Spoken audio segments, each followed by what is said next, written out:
politicians are human beings, and, like the rest of us, are influenced by environment. So, once politicians reach the parliamentary environment, they will behave accordingly.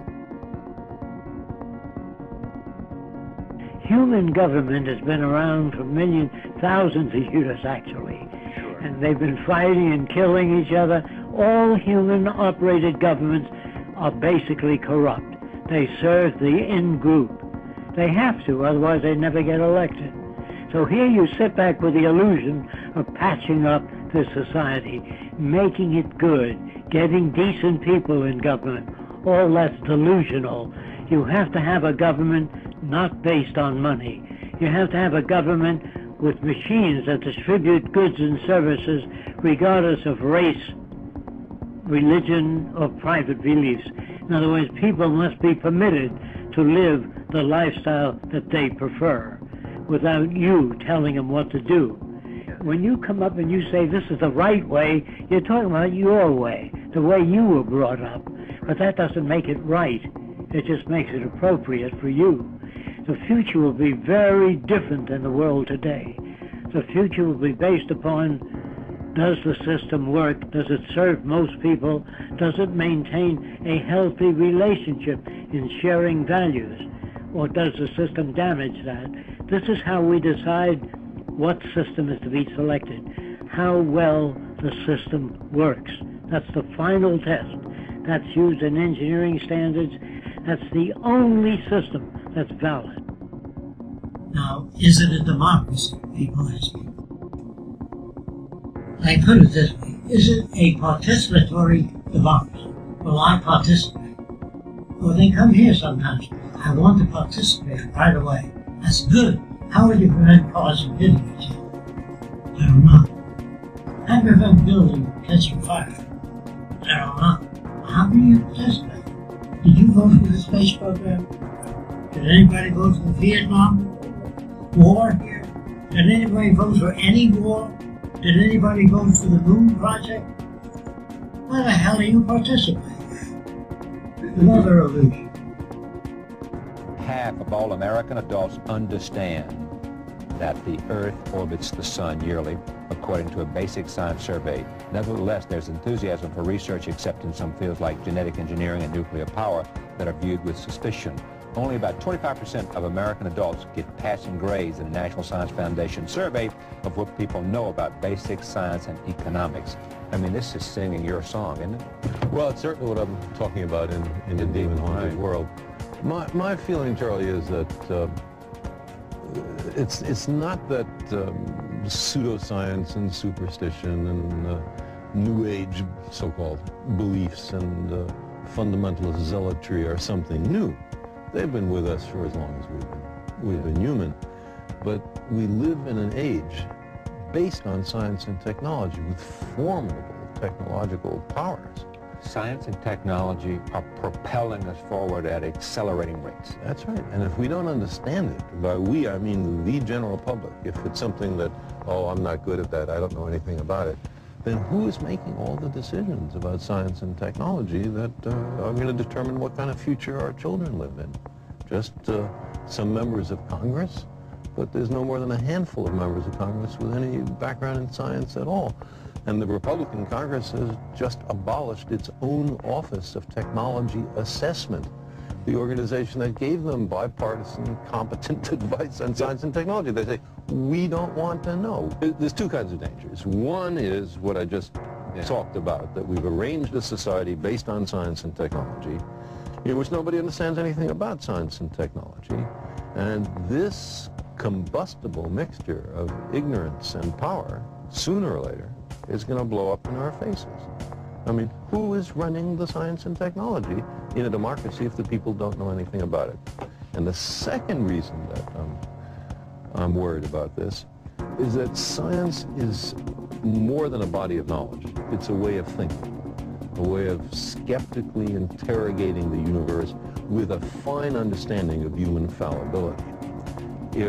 If we are not able to ask skeptical questions, to interrogate those who tell us that something is true, to be skeptical of those in authority, then we're up for grabs for the next charlatan, political or religious, who comes ambling along. Have we, the point is made, and maybe by you, is it, when's the last time we had a president who made a speech about science? I say that. It is this notion that science is not of great interest to us in some sense, that somehow we don't want to learn. You see, people read the stock market quotations and financial pages. Look how complex that is. And because they know the direct connection to their own. There's a motivation, but they're capable. Large numbers of people. People are able to look at sports statistics. Look how many people can do that. Understanding science is not more difficult than that. It doesn't involve greater intellectual activities. But the thing about science is, first of all, it's after the way the universe really is, and not what makes us feel good. And a lot of the competing doctrines are after what feels good, and not what's true. It's not politicians that can solve problems. They have no technical capabilities. They don't know how to solve problems. Even if they were sincere, they don't know how to solve problems. It's the technicians that produce the desalination plants. It's the technicians that give you electricity, that give you motor vehicles, that heat your house and cool it in the summertime. It's technology that solves problems, not politics. Politics cannot solve problems because they're not trained to do so. And writing your congressman is fantastic. They tell you to write your congressman if you want something done. The men in Washington should be at the forefront of technology, the forefront of human studies, the forefront of crime, all the factors that shape human behavior. You don't have to write your congressman. What kind of people are they that are appointed to do that job? Instead of putting up a sign, drive carefully, slippery when wet, put abrasive in the highway so it's not slippery when wet. And if a person gets in a car, they're drunk, and the car oscillates a great deal, there's a little pendulum that swings up and back, and that'll pull the car over to the side. Not a law solution. Put sonar and radar in automobiles so they can't hit one another. Man-made laws are attempts to deal with occurring problems, and not knowing how to solve them, they make a law. So you live in a managed world, and your kids in the future will say to you, wasn't it obvious that you paid off senators, you paid off governors, you paid off different people to get your will? Isn't it obvious? I guess not. And so, if you do away with the money system, you can't have sale of drugs. You can't pay off senators. You can't buy people. You understand what I'm saying? As long as you got money, no matter who you elect. You say, well, maybe if we elect decent people in government. No way. Even if you had the most decent people in the world, taken from the best churches you like, if you ran out of resources, be lying, cheating, killing, stealing. It's resources that people need, not money. Access to resources. We have more than enough resources. If you consider the money spent in World War II, we could have wiped out the slums all over the world. Educated people, build the best universities free of charge. Why do we do it free of charge? Because the smarter the kids are, the richer all of us are. Every kid shooting up drugs, hanging out in malls. Why? They have no place to go. There should be art centers, music centers, cultural centers, theater groups, where people can go. They hang out in malls and Coke stands because there's no place to go. And the government, I'm going to say this, the government and industry doesn't give a shit about people. Proof now. And would not outsource. If I have a big factory, if I pay my help more than the minimum wage, I can't stay in business. If he outsources to China. You understand? You're not going to invest in a company that builds playgrounds for the women's children that work in a factory. You want the money spent on products, advertising, so the income is great. So you invest that. So we're all sons of bitches in the monetary system. It makes us that way. When I say if you're not, consult your bank account to see who you are.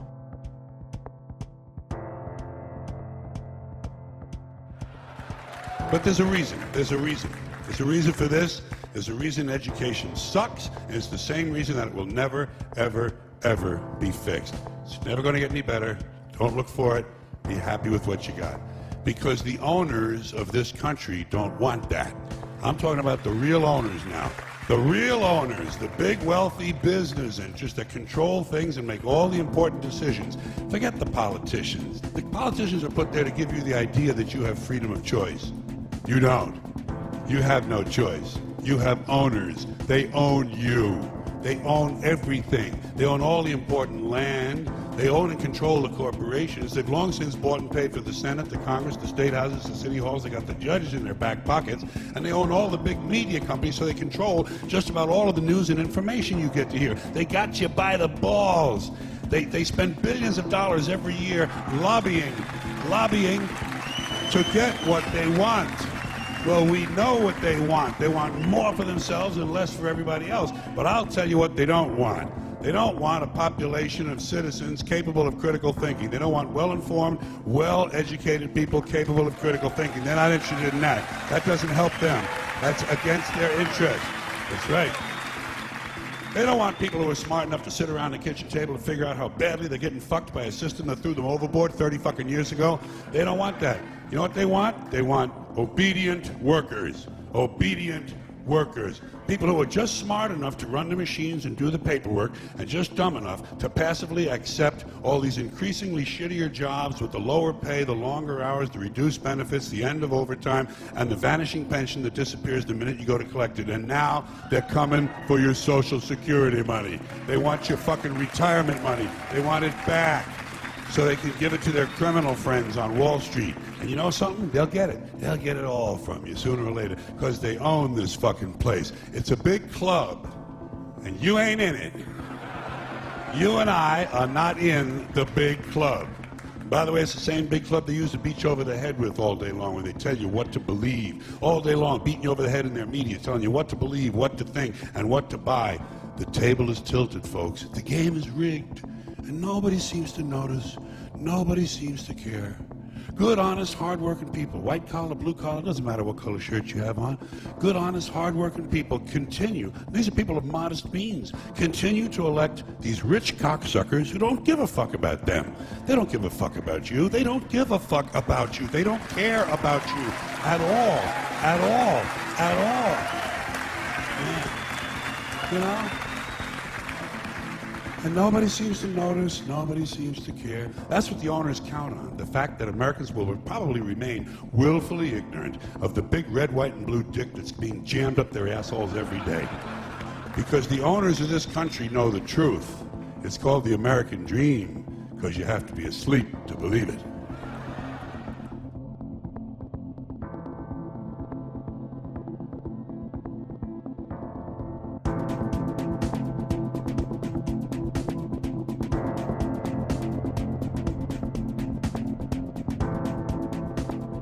Decisions must not represent personal opinions, but an action as a result of scientific research. Politicians have no technical understanding, and thus, provide no value when arriving at a decision. The nearest thing that I know of is to arrive at decisions rather than make them. Arriving at decisions meaning put all your decisions to test, see if they work. Use scientific scales of performance. And in that manner, we can probably arrive at closer agreements with nations. I believe that all nations need the same thing: clean air, clean water, arable land, and medical and health security, and access to food and the necessities of life.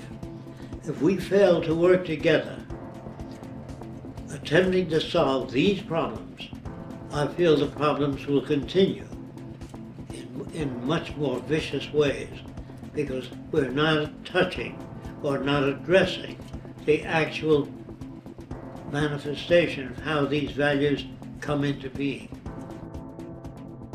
So when I say decisions have to be arrived at, first you have to study the carrying capacity of a planet, what it's capable of supporting. Then you design your cities and population densities so that they correspond to the carrying capacity of the environment. That's what I mean when I say people do not make decisions, they arrive at them. And how do you decide how much oxygen to carry on a submarine? Well, it depends on the amount of people in a submarine and how long you wish to be submerged. And that determines that. How do you know how much water to carry on a submarine? How do you know how much food to carry? How do you know how much electrical power? Depends on the performance you want of that submarine. Then you put in the proper electrical power for operating the submarine. You have to put in enough food and refrigeration equipment to feed the crew.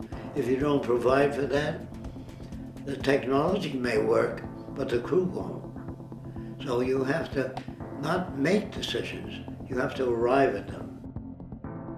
Wants are irrelevant, necessities are paramount, and they must be related to planetary resources. But the whole idea is in contradiction with the monetary system, so we need a different system.